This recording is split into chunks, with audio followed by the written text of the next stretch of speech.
Welcome to this version of the podcast. I'm Robin Meade. We're in the studio right now and they're doing a live show. That's why we got to keep it low. But in this version of the podcast, do you have an idea about what you would like the house of the future to look like? Floors that vacuum themselves? How about a retractable roof?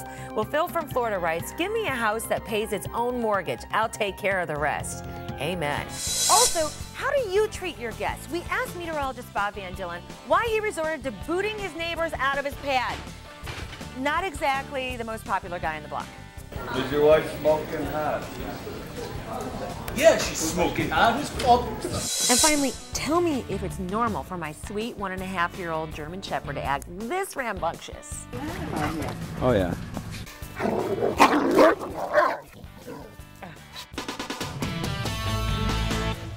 But first, this is something that I didn't want to slip under your radar, especially if you're starting to feel the pinch in the wallet. The president has signed an economic stimulus bill, and boy, is it something that we need. You know, I was in the grocery store, ran into two realtors that I know, and I was like, hey, what's new? And they both had sour looks and just said, just trying to make a living. And isn't that the case everywhere you look, especially in areas that depend on manufacturing, and the housing slump isn't exactly helping. Now, this economic stimulus package means that you could have some hundreds of dollars in your pocket starting in May, so heads up on that. Now, besides having a house that would pay its own mortgage, I mean, Bob, wouldn't you like to have that? Who wouldn't? Yeah, exactly. What kind of features would you pick for the house of the future? No, really, this was a popular story on the air. Chris from Maryland wants a talking clock to remind guests that the party is over. Suggested chime. Thank you for attending the party today. The time is now 11:30 p.m. Your invitation will expire in T-minus 30 minutes. Reminder, every 10 minutes thereafter. Love it. But one of our viewers' ideas about the house of the future reminded me a story about Bob. By the way, this is Katie. She's running the prompter today. Katie, thank you. Anyway, listen as I allude to the day that Bob kicked his neighbors out of his house. Bob is a guy who kicked people out of his home once in a party. Physically? Yes. Back in the newsroom, and it's after the show now. I want to ask Bob what the real story is on why the neighbors hate him after that party. Yeah, it was a party. It was a barbecue. You were there. You left on time. It was 10 o'clock, 12:20. My neighbor's still there. Hits on my wife. My wife comes and tells me. I go out to the garage. I say, hey, get the out. And he didn't. So I had to grab him by his belt and his scruff and then, bums rush out. And we had to move after that. And he did! Yeah. He moved! And we moved. Did you realize that it's been 25 years since Thriller came out, the album? Well, now they've released this anniversary album. And in the newsroom, writer Keith was having a fit because he heard some of today's artists were going to do their versions of the songs on the album. It's Thriller, for God's sakes! What's the problem with Thriller? You can't remake Thriller, it's Thriller! Best album ever! In what way did he remake it? What? What do you mean remake it? They have Kanye West doing some songs? No, go back to your other thing. Okay, on the 20th. Oh. Go back on your other rant. Oh no, with the original album, the original cover of Thriller album is like Michael in the white suit like this. And then like when they released the CD, it was Michael the Tiger like this, looking creepy. Dude, it's Thriller! But all the Thrillers in the 80s talk had us catching Rafer Weigel doing his best Beat It dance. And he knew the dance! Now this thing has, see what I'm saying? Keep going, baby.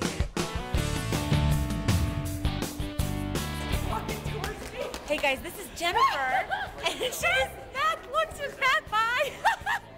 Jennifer's on the phone calling somebody because she was here at CNN, and we ran into each other. Hi. She has great energy, doesn't she? She's one of your fellow viewers, and she played the Word of the Game contest and everything. Every day, every single day. I thought you'd like to meet her. This is Jen. Hi. Nice to meet you. It was so nice to meet you. Thank you so much. All right, we are in the studio, by the way. This is Quinn doing the touch-up on the makeup. I don't know if, did I tell you yet that in addition to Rocco, the dog that the viewers named, we also got Lexa, a companion for him, and I wanted her to be a calming influence, but I don't think it's working. And I like to call these next pieces of video, when shepherds play, stay out of the way. Oh yeah.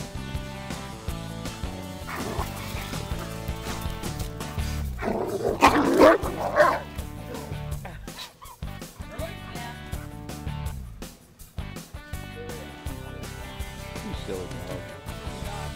You silly dog.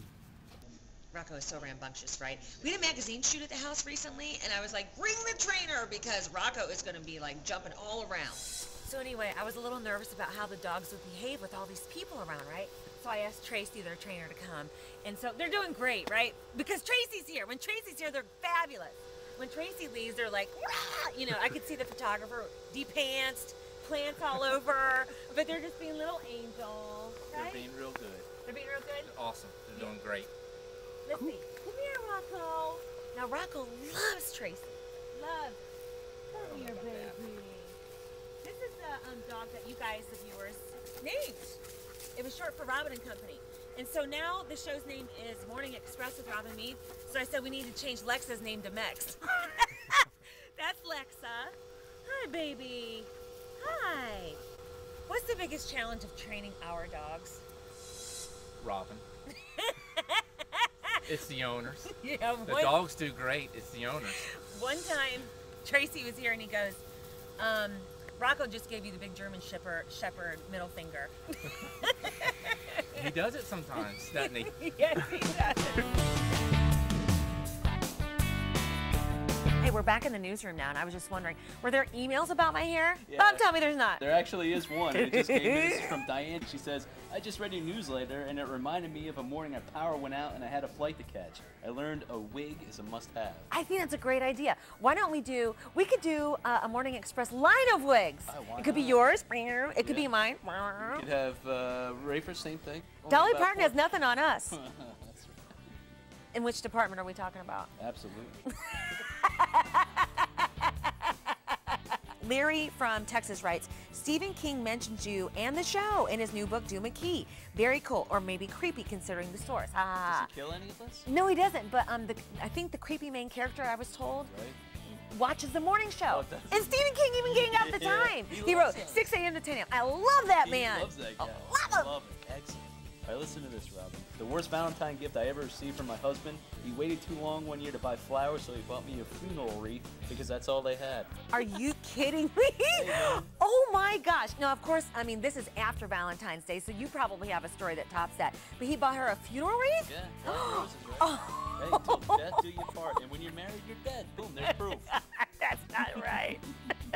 So that's this version of the podcast. Hope you enjoyed it. And until next week, I'll see you on the show, okay? Monday through Friday, 6 a.m. to 10 a.m. Eastern. See ya.